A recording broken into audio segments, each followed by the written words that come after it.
Fala pessoal, tudo bem com vocês? Começando mais um Maratona no Podcast e hoje eu tenho a honra de receber Duda Pisa. Ela que é uma corredora já bastante experiente, altíssimo desempenho, recordista brasileira, master aí em algumas provas e vai contar pra gente hoje várias das suas experiências. Duda, seja bem-vinda, se apresenta aí pro pessoal. Obrigada, Ricardo. Obrigada pelo convite. Então, eu sou uma corredora das antigas, né?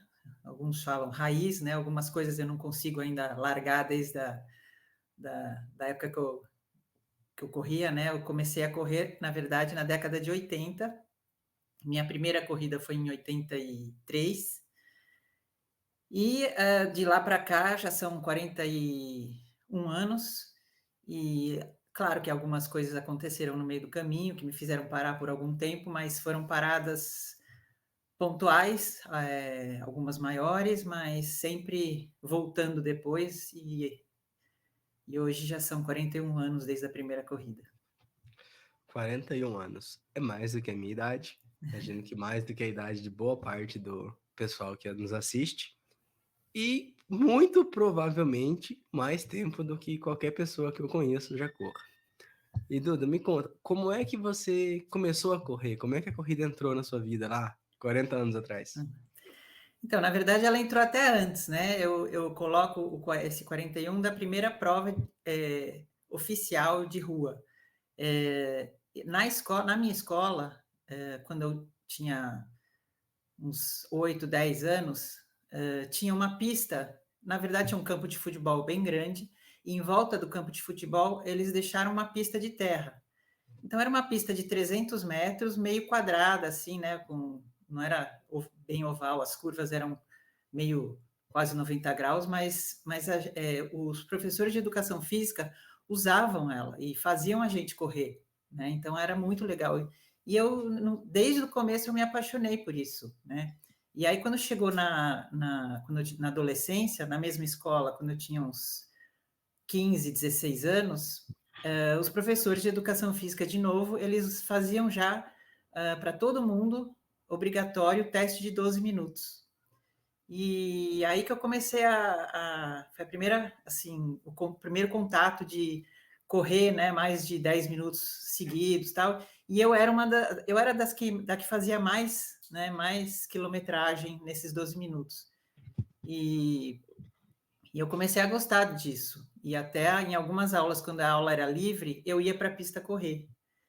E aí tinha umas pessoas na escola, eu lembro de um menino que falou, por que você não corre, né, em corridas de rua? Nem sabia o que era tal.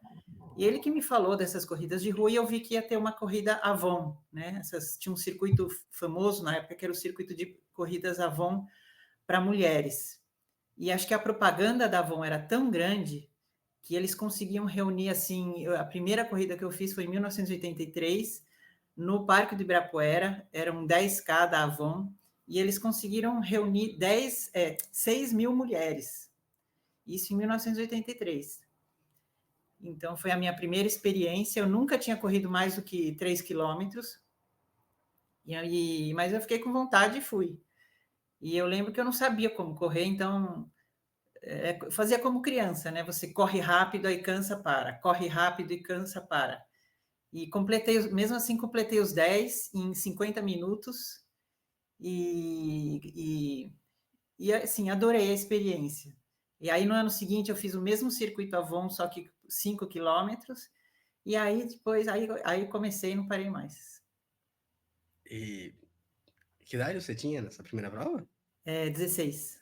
Na escola ainda, né? E É, já em 16 anos, sem treinamento, sem nem saber como é que era correr, já fez 50 minutos nos 10 quilômetros. isso. Até quando eu tinha uns 8, acho que uns 10, 12 anos, acho que estava no ginásio.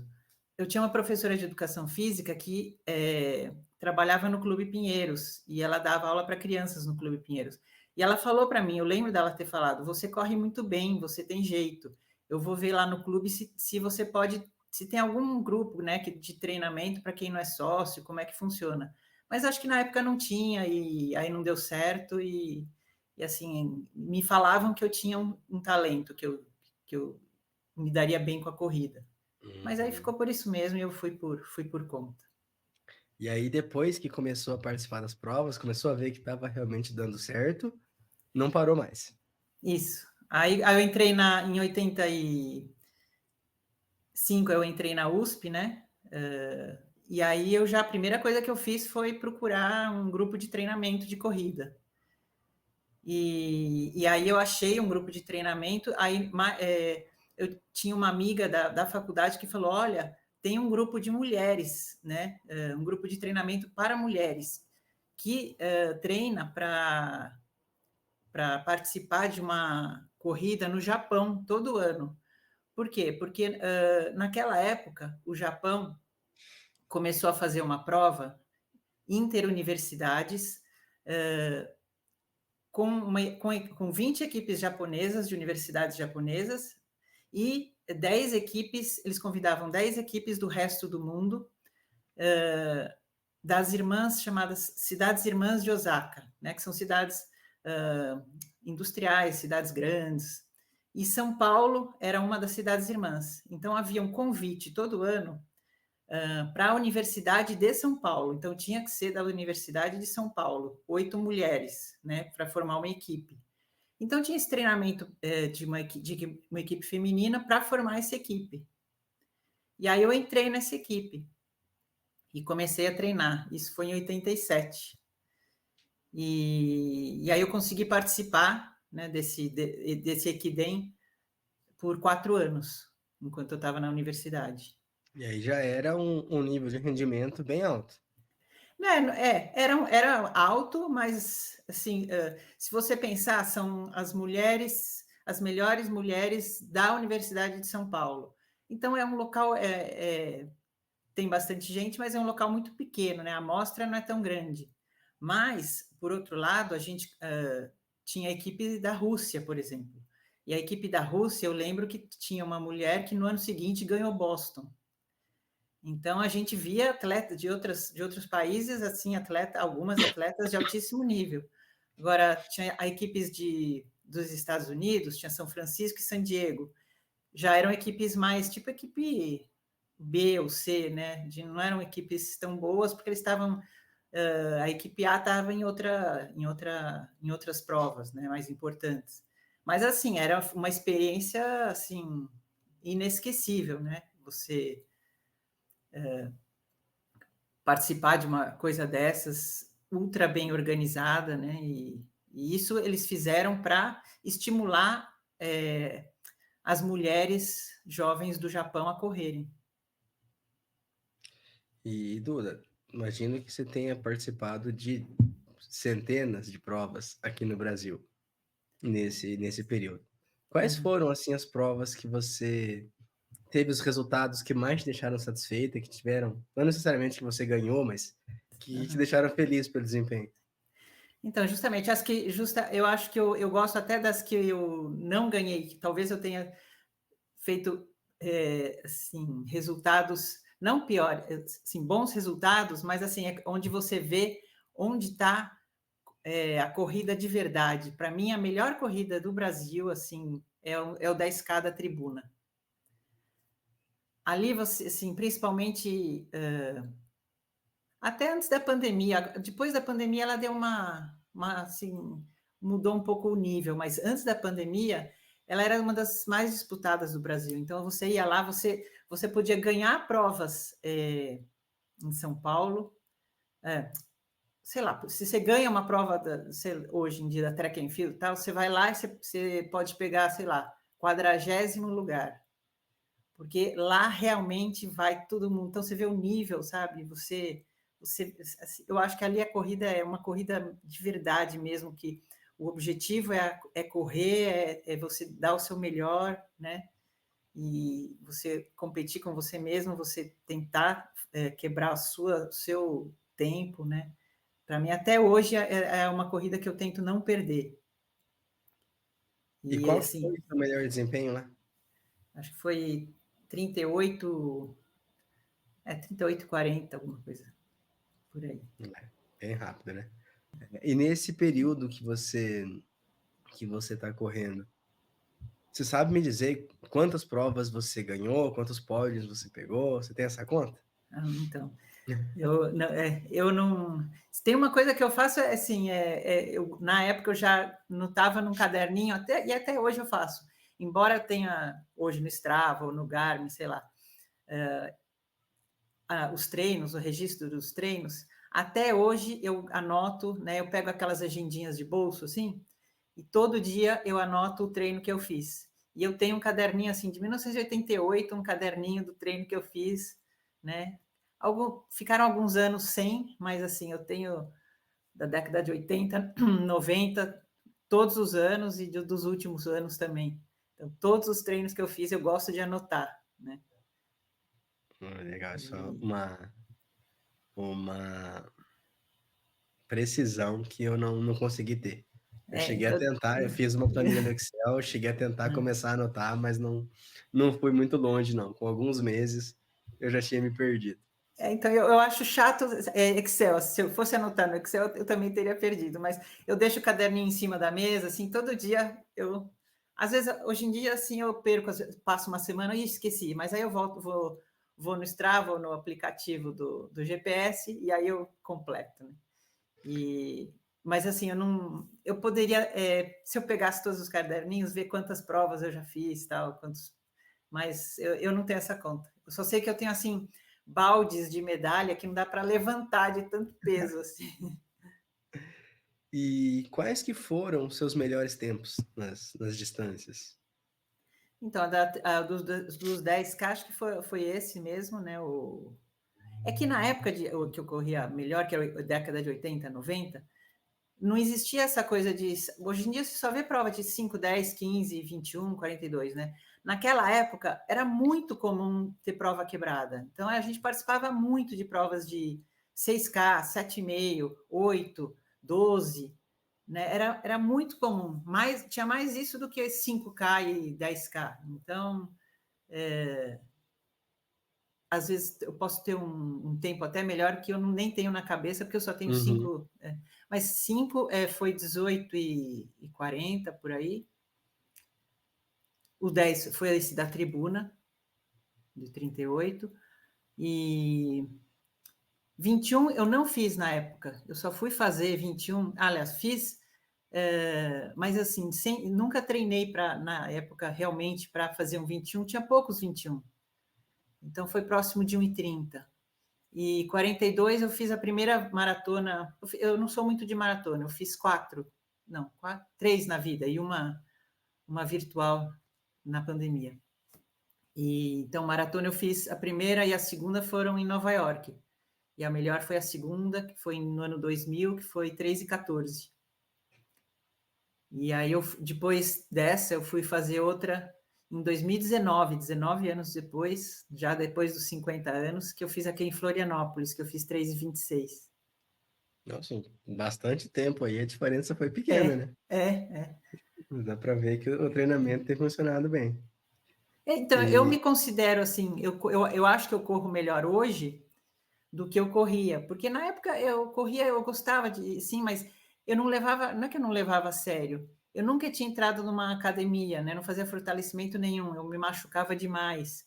E eu corria meio que dava na cabeça, assim, para maratona, eu não fiz altos longos, fazia, sabe, era meio, o corpo aguentava, né, fazer assim, besteira, tipo, não é que eu não tinha treinado direito, mas assim, hoje eu treino muito mais. Por exemplo, hoje, depois dos 50 anos, eu consegui fazer a tribuna em 41 e 26. Eu considero 41 e 26 com mais de 50 anos muito melhor do que 38 e 40 com 30 anos, né? Eu considero que hoje eu corro melhor do que eu corria. Uhum. E Duda, você recentemente tem participado aí de campeonatos de pista, né? E tem tido desempenhos e resultados bastante expressivos, né? Você sempre treinou em pista ou foi agora recente que você começou? Eu sempre tive uma paixão muito grande por pista, não sei porquê, acho que talvez da escola, né? Acho que como o começo foi ali na escola, na pista, não sei, pista, assim, quando eu viajo e quando estou no avião, eu fico procurando pista, sabe? Aquela coisa de sempre gostei demais de pista. E aí quando eu era pequena, eu tinha amigas que eram sócias do Clube Pinheiros. Eu olhava para aquela pista e falava, um dia eu vou ser sócia daqui. E aí eu fiquei sócia, né? Faz tempo já também, faz uns quase 20 anos. E por causa da pista, sempre foi, sabe, aquela... E eu sempre gostei muito de treinar em pista. Se você me falar qual o seu dia preferido de corrida, qual o seu treino preferido, é pista. Eu sempre gostei demais. E recentemente, o que eu percebo, com a idade, você vai perdendo muito a musculatura e a velocidade, né? Então, eu pensei assim, se é isso que eu estou perdendo, é isso que eu tenho que buscar, né? Então, uns anos atrás, a Federação Paulista de Atletismo resolveu abrir para Masters qualquer prova que eles faziam para adultos, né? Porque antes era só adulto, federado e tal. Agora, qualquer pessoa Master pode participar dessas provas, desde que filiado à Associação de Master do seu estado, né? Então, você paga, acho que R$ 200 por ano, se filia à Associação de Master do seu estado, e aí de São Paulo, e aí você pode participar de graça, sem pagar, né, por essas provas, nas provas de federação adulto. E aí eu comecei a participar, e aí tem os campeonatos Masters também. E aí eu fiquei animada e comecei a participar primeiro dos 5.000. Aí eu falei, por que não, né? Dizem que a prova de 1.500, de 800 é uma prova difícil e tal. Eu fiquei com vontade de experimentar, né? Eu falei, por que não experimentar essas provas? Justamente, assim, me forçar a treinar duas coisas que com a idade a gente perde, que é força e velocidade, né? Potência. Então, aí eu comecei a treinar focado nisso, né? Então, os treinos mudaram bastante. Eu vi que são treinos bem difíceis, né? Assim, não é mais difícil nem mais fácil, é diferente. Então, eu acho interessante, acho que todo mundo deveria testar ou experimentar, porque a sensação é diferente. Não dá para dizer que é mais difícil ou menos difícil do que uma maratona, é diferente, né?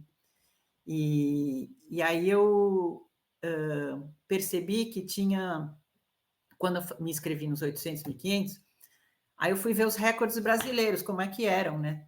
E aí, falando com o meu treinador, a gente viu que, acho que dá para bater, né? E aí, fui para os 800 e aí consegui bater, né?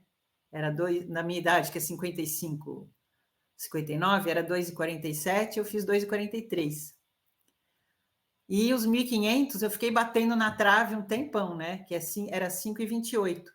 Aí comecei a fazer era 5,28,30, acho que eu fiz 5,28,50, aí 5,29, 5,30, até que finalmente eu consegui fazer 5,26 esse ano. E foi duro, mas foi tão duro que daí eu lembro que depois que eu fiz isso e voltei a correr, o treinador falou: bom, vamos voltar agora, então vamos fazer esse treino hoje. Eu falei, mas espera aí, esse treino é para 1.500. Ele falou, então. Eu falei, não, eu já fiz, não quero mais. Aí ele falou, tá bom, então agora vamos Eu falei, agora vamos voltar a 5 e 10 mil. Aí ele falou, tá bom, então você faz um treino assim. Eu falei, ufa, tá vendo? Porque eu falei, não, foi tão sofrido. Eu falei, não, por um tempo eu não quero mais. E Eu aí, até posso depois de. correr... não, até posso correr 1.500, mas não quero mais aquele treino específico que foi muito sofrido. Mas aí, depois de bater os recordes, você não voltou a competir nos 800 e 1.500 mais. Não, então, é que o que aconteceu? Foi uma sorte também. Eu competi os 1.500, quando eu finalmente fiz os 1.500, o recorde, dali uma semana eu peguei dengue. E aí eu fiquei um mês muito mal, né, de dengue, fiquei uns 15, 20 dias sem conseguir correr. Depois que você volta da dengue, não rende, não vai. Então, até o treinador falou, olha, é assim mesmo, eu tenho atletas que demoram 2 meses depois para voltar como você estava. E aí isso foi em maio, junho, e aí em julho eu viajei, aí então ficou meio suspenso, ainda não consegui voltar mesmo, né? E nessa viagem, Duda, teve uma história interessante que eu quero que você conte pra gente. Como é que a senhora conseguiu ser desclassificada de uma prova? Então, sempre que eu viajo, a gente não é que a gente escolhe uma corrida e vai viajar, a gente escolhe a viagem e aí depois a gente procura uma corrida em algum lugar que a gente vai estar próximo. E nessas, nossa, a gente já passou por corridas muito legais. Uma das mais legais, assim, que foi muita coincidência, que assim, eu percebi e me inscrevi quando a gente estava no aeroporto, assim, de um lado para o outro, falei, olha, vai ter essa prova. Era um 5K no campus da Nike, lá em Eugene. E lá que tem aquela pista, né, do Michael Johnson. E aquela é uma pista da Nike que é no meio de uma floresta, né? E eu sempre quis conhecer essa pista. E aí eu vi que ia ter uma prova dentro desse campus, né? Um 5K. E aí a gente se inscreveu, foi a família toda. E aí a gente correu os 5K e depois foi brincar nessa pista. Ficamos um tempão lá e tal. E então todo lugar que a gente vai, a gente procura uma corrida. E assim, a gente normalmente consegue, sempre tem. E aí dessa vez a gente estava na Turquia e a gente conseguiu uma prova de montanha, né? A gente procurou uma prova de rua, não tinha, mas tinha essa de montanha. Parecia ser muito legal, né? Que tinha até 100 quilômetros ela ia ser feita num lugar em que no inverno era pista de esqui.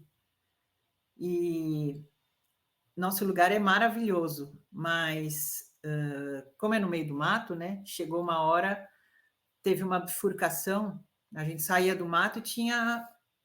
Você podia ir para a esquerda ou para a direita quando você saía do mato, já no fim da prova. E não dava para saber, não tinha nenhuma sinalização. E eu saí do mato assim, nessa hora estava meio sozinha. Aí veio alguém atrás de mim e foi para a direita. Eu falei, bom, ele deve saber mais do que eu, né? Ele era turco. Aí eu fui atrás dele e quando chegou, que eu encontrei meu filho e meu marido, aí eles falaram, você foi para a direita ou para a esquerda? Eu falei, fui para a direita. Ele falou, estava errado, era para a esquerda. Eu falei, aí ficou essa discussão e aí eu percebi realmente que a direita estava errado, mas que metade das pessoas foram, porque foi uma questão de probabilidade. E aí, como minha filha também tinha ido para a direita, ela tinha chegado em primeiro e eu em segundo, a que chegou em terceiro também tinha ido para a direita. E a que chegou em quarto e quinto reclamaram, com razão, né? Mas a gente não tinha culpa, mas elas tinham razão de que elas foram pela esquerda. E elas teriam chegado primeiro que a gente, e realmente teriam chegado. Mas a minha filha teria chegado em terceiro e eu em quarto pelo tempo, né? Porque as outras chegaram bem atrás. Mas, como por regra da federação, se você tem uma reclamação de uma pessoa contra a outra, se você prova que a outra realmente fez o errado, vamos dizer assim, ela é desclassificada da prova, né? Não dá para pôr, então vamos pôr ela em quarto, ou vamos pôr ela em primeiro na categoria, porque não, ela foi desclassificada da prova. Então, por azar, a gente foi desclassificada. Foi uma pena, mas paciência, né? Também é mais uma história, né? Para somar aí. Pois é. E a família inteira corre. A família. Eu conheci meu marido correndo, né, na USP, na época que eu fazia faculdade. E aí meus filhos acabaram, acho que de tanto ver a gente correndo, né, fizeram vários esportes, experimentaram vários.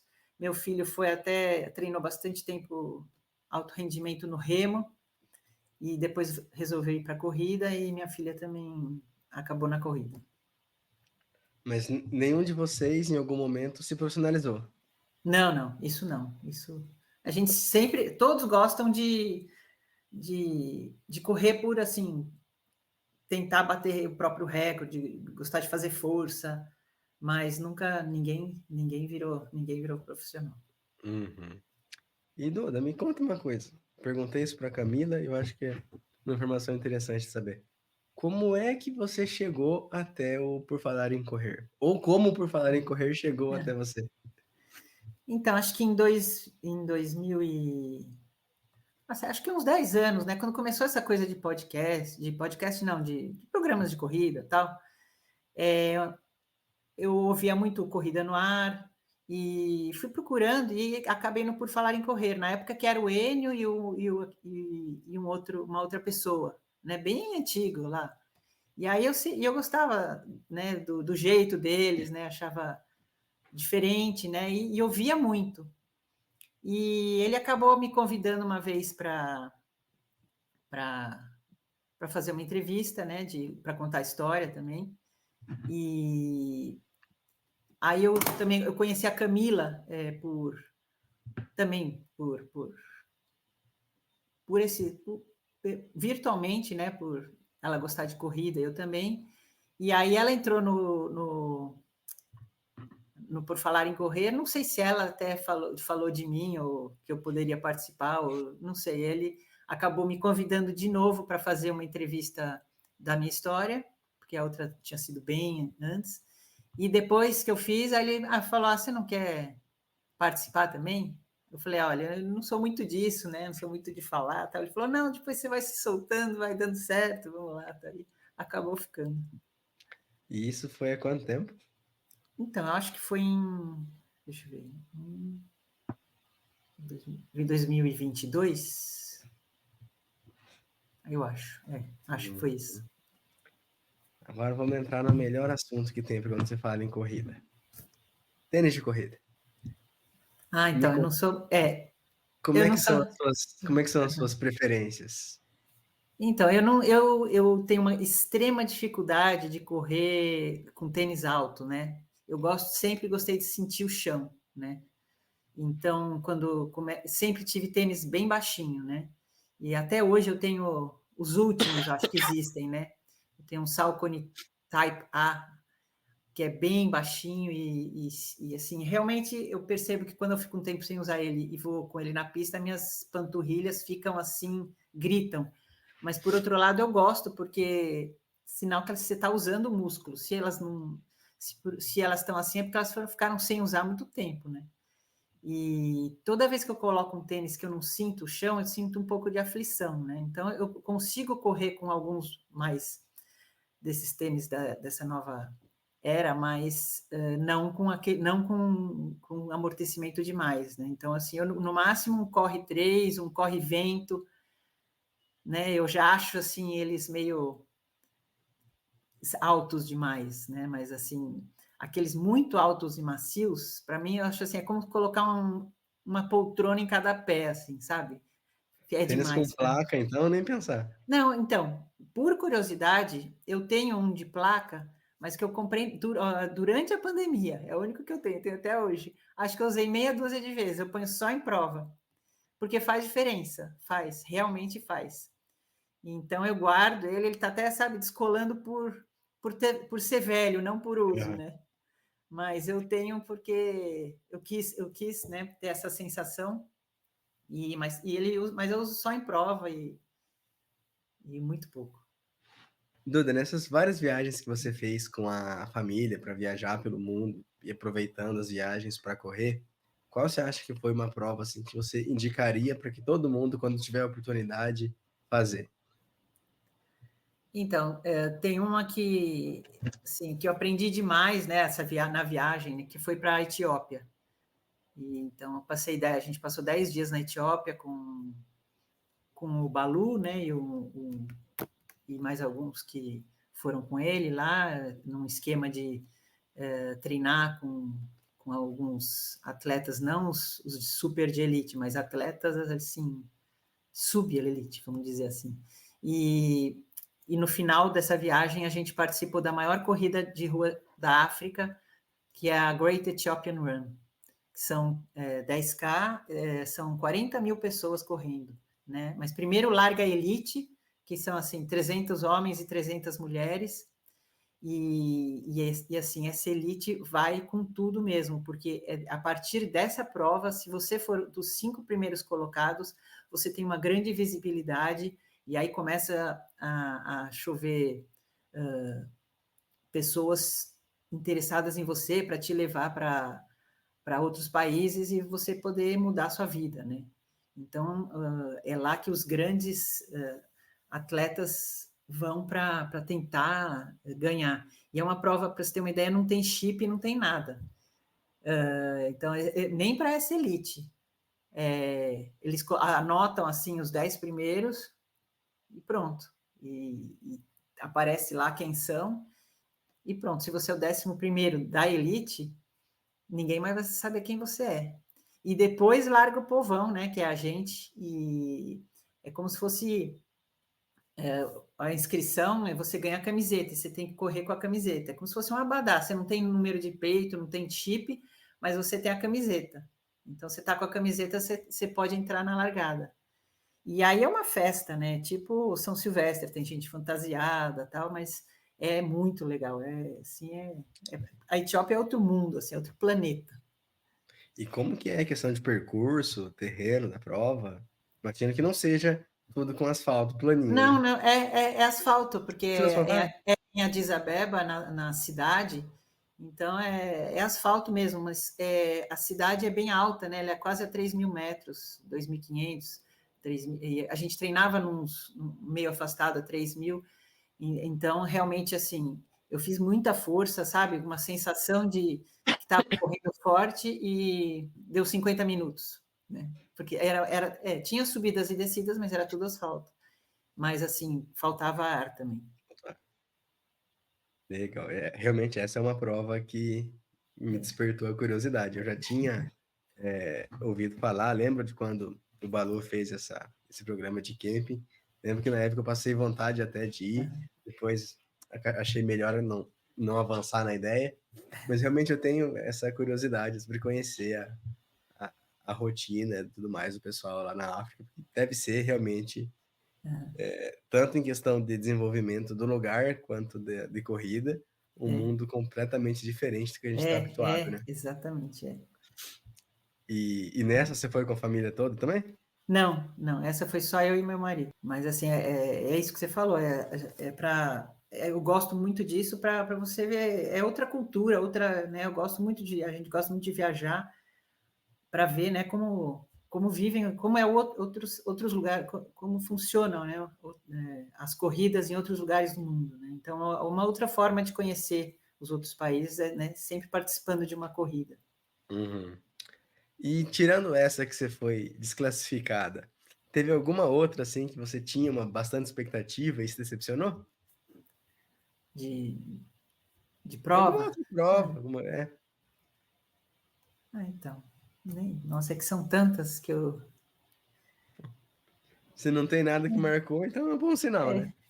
Não, o que me decepciona hoje, eu até entendo, né, que como, né, é uma maneira de você chamar as pessoas, mas o que eu não gosto hoje, por exemplo, algumas corridas, hoje, por exemplo, você tem a corrida e depois você tem shows e não sei o quê, 1 hora de shows tal, e para depois ter uma premiação. Dá a impressão, por exemplo, que o negócio não é a corrida Uhum. é assim, um anexo para aquela coisa, aqueles shows, aquelas ativações. Eu acho que mudou, assim, eles extrapolaram demais e deram o show e as ativações ficaram maiores do que a própria corrida, né, em termos de importância. Então, eu acho para mim é meio deprimente. Legal. E Duda, estamos chegando já no final, mas eu queria que você deixasse pra gente uma dica. Uma dica assim, a melhor dica que você tem para nos dar com toda a sua experiência. Então, eu acho assim, para quem vai começar a correr, eu acho que tem que experimentar, né? As pessoas hoje em dia ficam preocupadas, mas e se eu não puser o tênis que tenha o amortecimento? E se eu não tiver o GPS? Não, você pode ter tudo isso, né? Mas tenha em mente que tudo isso é opcional, né? Você não precisa de tudo isso. Então, se você quer começar a correr, nada disso é um impedimento. Você pode começar a correr de qualquer, como se tiver vontade, né? Vai um dia no parque, está passeando, começa, tá andando, dá uma corridinha. Ah, não, mas eu não estou com o tênis certo, eu não estou, não tem problema, dá uma corridinha, né?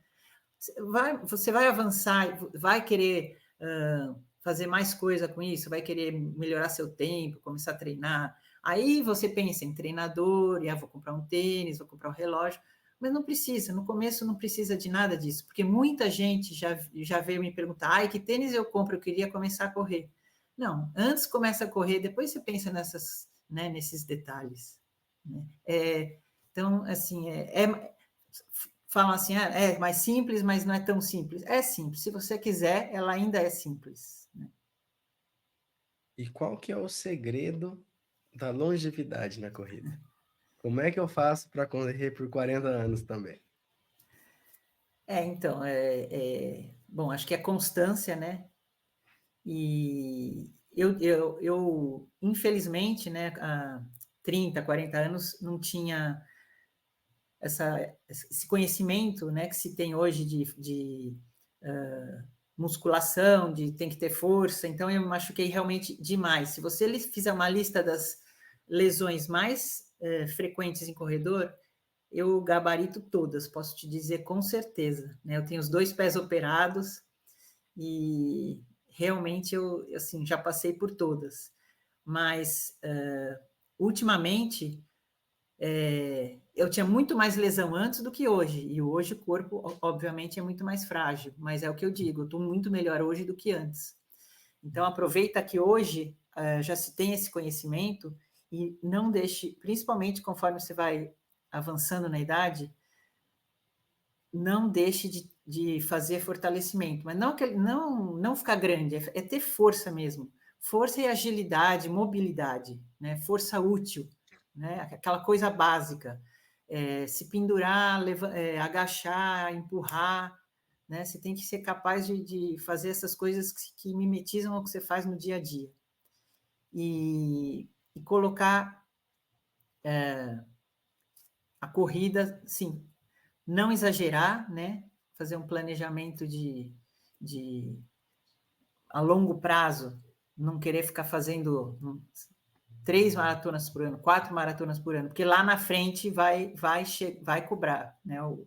O corpo vai cobrar, né? Com certeza.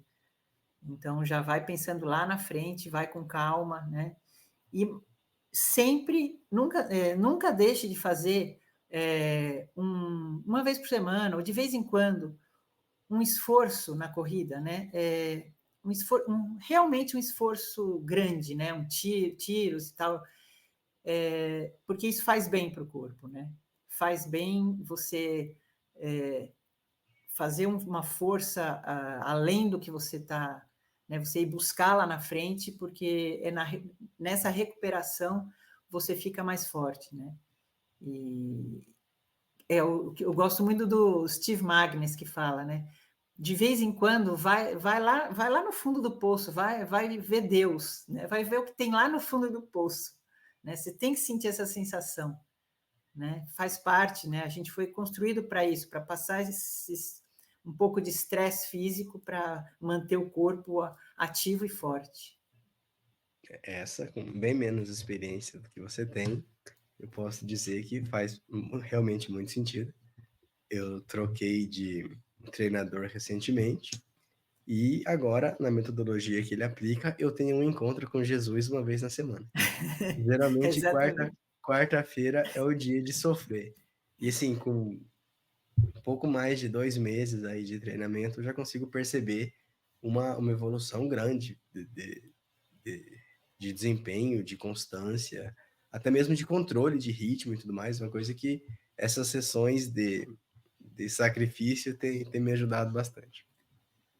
E ajuda até no dia a dia, né? Você vê que você consegue fazer cada vez mais coisas, aí você fica animado até para as coisas do dia a dia. Você vê que é uma questão de persistência, né? De que você consegue. É isso mesmo. E Duda, para a gente finalizar, onde é que a gente pode te encontrar na rede social, acompanhar a sua rotina de provas, de treinamentos e tudo mais? Bom, eu tenho o Instagram, que é Duda Pisa, né? Eu coloco algumas coisas de corrida, mas assim, não diariamente, nem fico contando muitos treinos.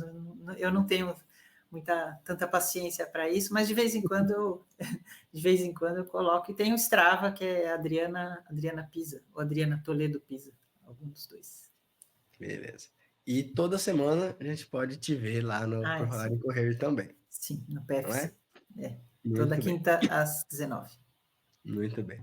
Duda, quero muito te agradecer a disponibilidade, a atenção, as várias histórias, a muita experiência, os conselhos que você trouxe pra gente. E espero que possa continuar correndo por mais 40 anos e batendo os recordes em todas as categorias que vierem por aí.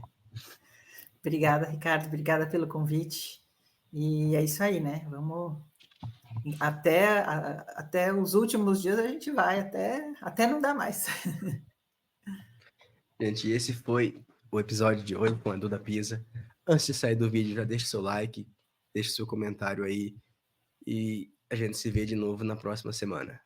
Até lá. Tchau, tchau.